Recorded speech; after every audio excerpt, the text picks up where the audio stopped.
به نام خدایی که از شدت حضور ناپیداست. اینجا کانال راز من، اسمم فرازه و کارگردان خداونده. امیدوارم هر کجای دنیا هر ساعت از شبانه روز که هستی حالی خوب و دلی پر امید و لبی خندون داشته باشی.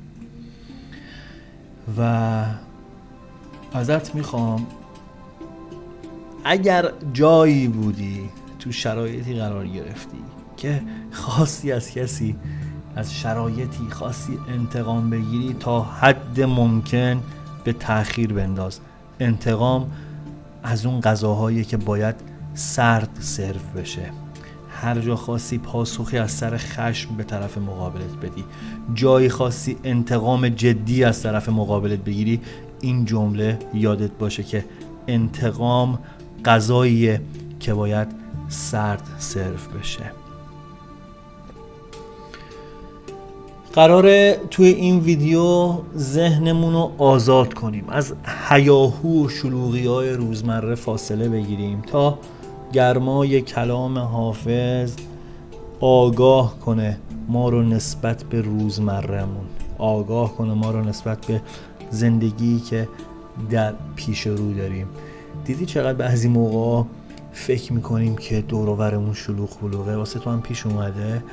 خود من تا 1 ساعت پیش فکر میکردم چه روز پرترافیکی دارم، فلان موضوع رو باید با فلانی هماهنگ کنم، فلان فایل باید آپلود بشه، اونجا باید به این زنگ بزنم، به اون باید بگم این کار رو انجام بده، از اون باید خبر فلان ماجرا رو بگیرم. و دیدم که باید بیام این میکروفون رو روشن کنم. همیشه گفتم قبل از اینکه بخوام میکروفون رو روشن کنم یکم ذهنم رو آروم میکنم و نگاه میکنم که چقدر کارهای پیش پا افتاده است و من چقدر ذهنم شلوغه.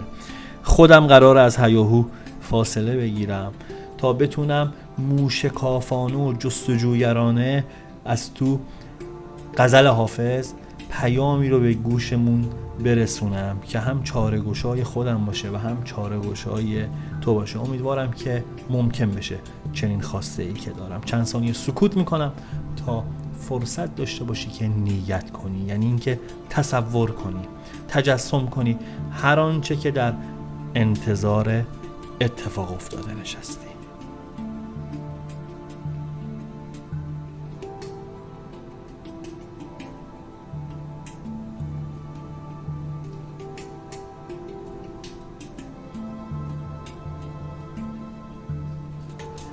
خب اگر آماده ای ببینیم و بشنویم غزل امروزو.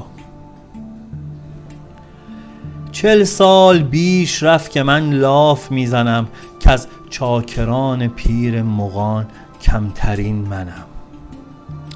هرگز به یمن عاطفت پیر میفروش ساغر تهی نشد ز می صاف روشنم.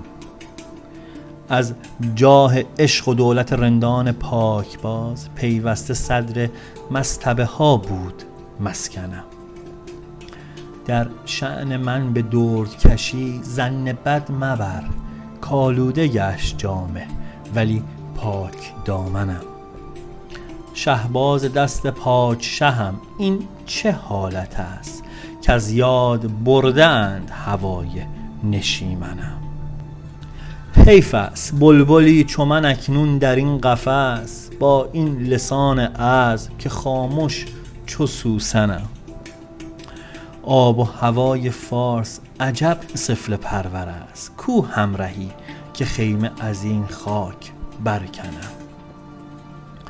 حافظ به زیر خرقه قدح تا به کی کشی، در بزم خواجه پرده ز کارت برافکنم. تورانشاه خجسته که در من یزید فضل شد، منت مواهب او طوق گردنم.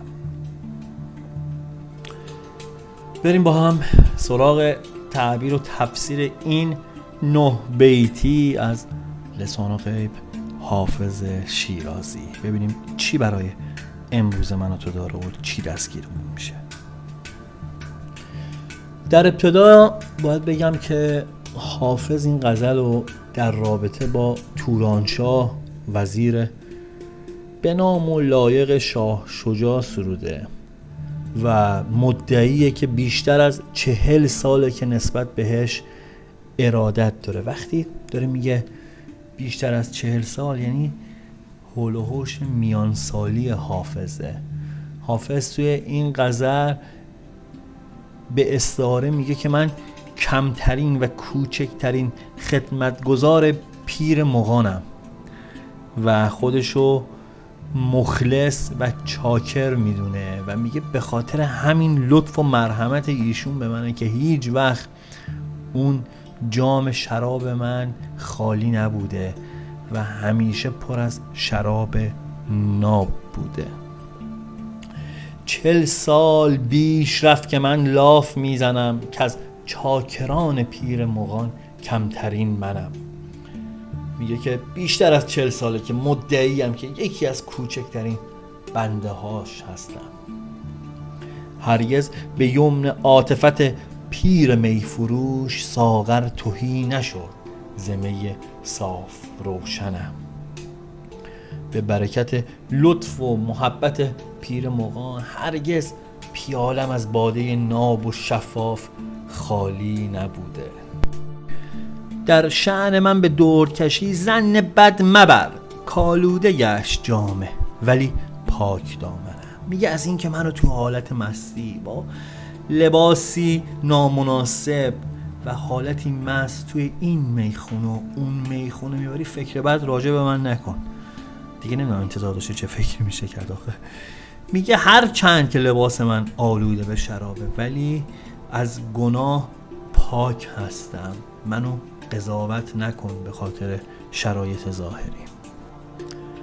شهباز دست پادشه هم این چه حالت است که از یاد برده اند هوای نشین منم. میگه من اون عقابیم که جایگاه من روی دست پادشاهه.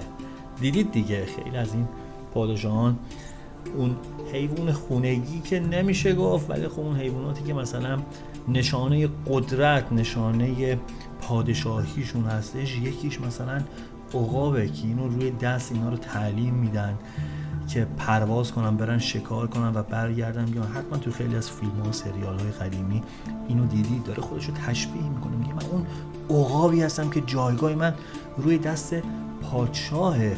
این چه وضعیتیه؟ این چه داستانیه که الان این موقعیت من و شرایط فعلی من که من استحقاقشو دارم مثلا شرایط باب میل من نیست. من مستحق چنین شرایطی نیستم. من اون عقابی هم که جایگاه هم روی دست پادشاهه. و در ادامه اون گله و شکایتی که از وضع موجود داره میگه حیف است بلبلی چو من اکنون در این قفس با این لسان عذب که خاموش چو سوسنم. میگه مایه تأسفه، مایه بسی شرمساریه که بلبل خوشآوازی مثل من در قفس دنیا گرفتار باشه و با این زبان شیرین و خوشنوازی که دارم مثل گل سوسن خاموش باشم.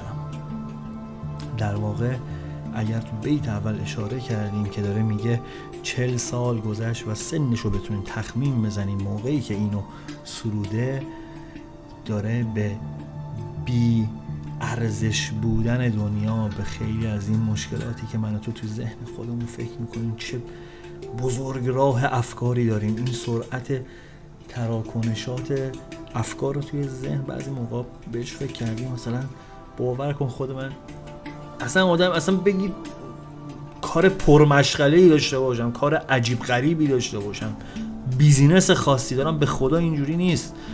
ولی یه دفعه میبینم همزمان دارم به 30 تا چیز فکر میکنم.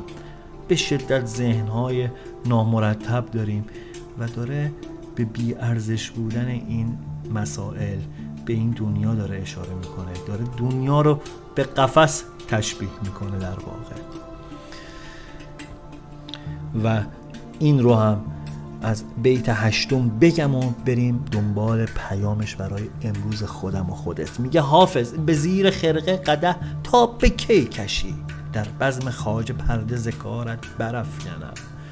به خودش میگه تا به کی میخوای اینجوری به این صورت پنهونی و زشت و نامناسب زیر خرقه خودت شراب حمل کنی و بنوشی. میگه که به خدا دیگه اگه این کارو بخوای ادامه بدی تو مجلس عیش خواجه تورانشاه رازتو فاش میکنم و پرده از کارت بر میدارم. خودش داره خودشو تهدید میکنه، خودش داره خودشو به چالش دعوت میکنه. انگار خودش هم خیلی رضا نیست دلش به کاری که داره انجام میده. و باز میرسیم به همون بیت اول که موقعی داره این حرف رو به خودش میزنه که دیگه سرد و گرم زندگی رو چشیده، دیگه خوب و از بد تشخیص میده، دیگه پا به میانسالی و آگاهی و روشنبینی گذاشته. دیگه وقتشه که بریم سراغ پیامش برای امروز خودم و خودت.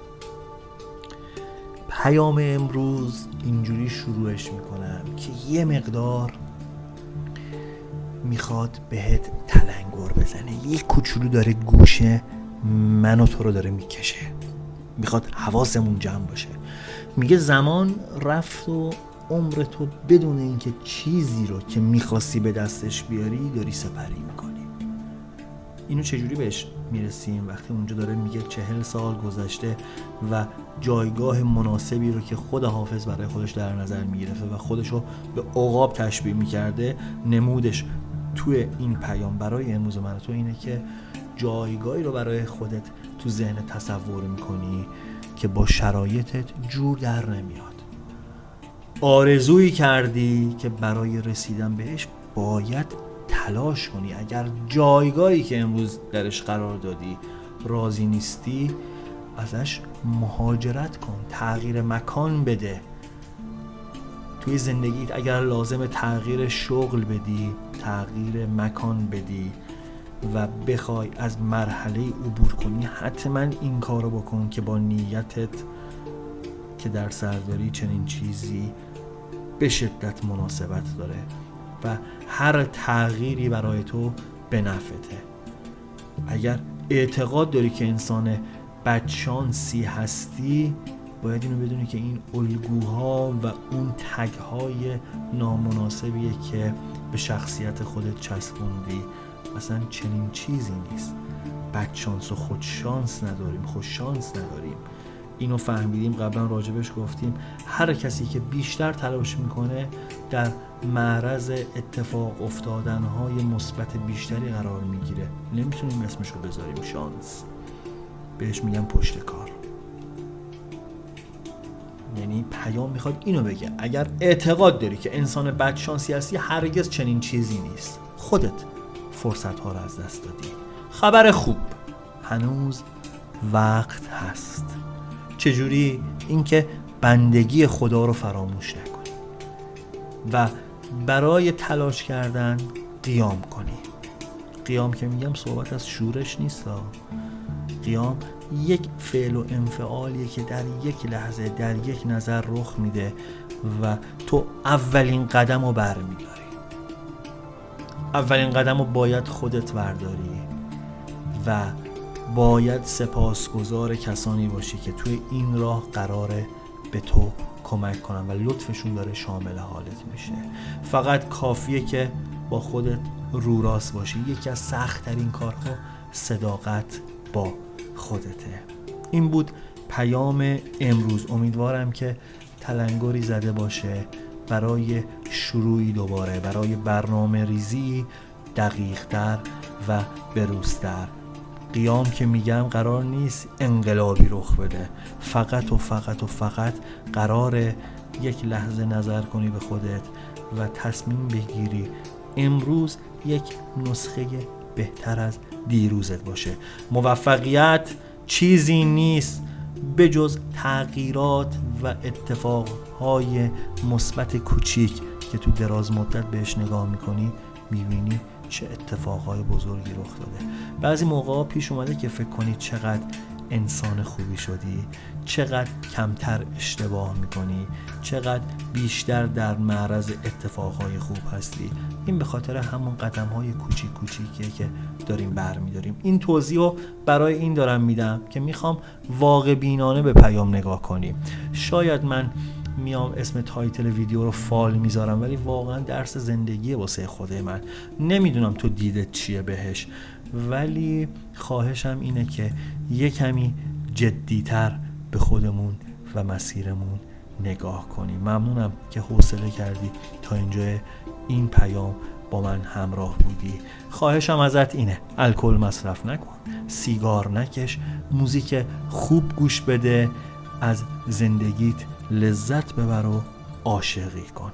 پوینده باشی و پایدار.